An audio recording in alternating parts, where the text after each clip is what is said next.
మేము త్రీసమ్ చేసుకుంటున్నామని నేను అనుకున్నాను, కానీ నా సొంత బెడ్రూమ్లోనే నేను కేవలం ఒక ప్రేక్షకురాలిగా మిగిలిపోయాను. నా ప్రియుడు ఎలి మరియు నేను 8 ఏళ్లుగా కలిసి ఉన్నాము. మా బంధం చాలా బలంగా ఉండేది. మేము ఇంతకు ముందు కూడా త్రీసమ్స్ చేసుకున్నాము, కానీ ఎప్పుడూ మహిళలతోనే. అప్పుడు ఎలి మార్కస్ అనే వ్యక్తి గురించి చెప్పాడు. నాకు ఆ ఆలోచన పెద్దగా నచ్చలేదు, కానీ అతన్ని కలవడానికి నేను అంగీకరించాను. మొదటినుంచే ఏదో తేడాగా అనిపించింది. మార్కస్కు నాకంటే ఎలిమీదనే ఎక్కువ ఆసక్తి ఉన్నట్లు కనిపించింది. ఆ రాత్రి వచ్చింది. మేము డాన్స్ చేస్తూ ముద్దు పెట్టుకుంటున్నాము. ఒక క్షణం నేను కూడా అందులో మునిగిపోయాను. కాని అకస్మాత్తుగా ఎలి నన్ను పక్కకు నెట్టి, ఇప్పుడు నా వంతు అన్నాడు. అక్కడే నన్ను పూర్తిగా విస్మరించి, అతను మరియు మార్కస్ శృంగారంలో మునిగిపోయారు. నేను షాక్లో ఉండిపోయాను.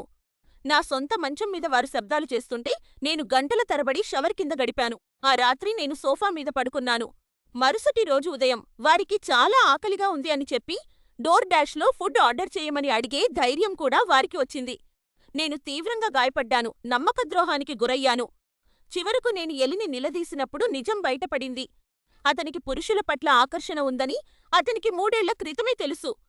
ఇంకా ఘోరమైన విషయం ఏమిటంటే అతను మరియు మార్కస్ గత కొన్ని నెలలుగా సంబంధం పెట్టుకున్నారు. ఒక అసౌకర్యకరమైన సంభాషణ కంటే మార్కస్ను నెమ్మదిగా పరిచయం చేయడం సులభమని అతను భావించాడని చెప్పాడు. మేము గొడవ పడుతుండగా మార్కస్ ఫోన్ చేశాడు. ఎలి నా ముందే ఆ ఫోన్ను ఎత్తాడు. అది నాకు సహనం నశించిన క్షణం. అతని సామాన్లన్నీ సర్దుకుని వెళ్ళిపోమని నేనుండ చెప్పాను. అతను ఒక్క క్షణం కూడా సంకోచించలేదు. అతను ఇప్పటికే మార్కస్తో కలిసి ఉండాలని ప్లాన్ చేసుకున్నాడు. 8 ఏళ్లు అంటే చాలా పెద్ద సమయం, కానీ నాకు నిజాయితీ కావాలి.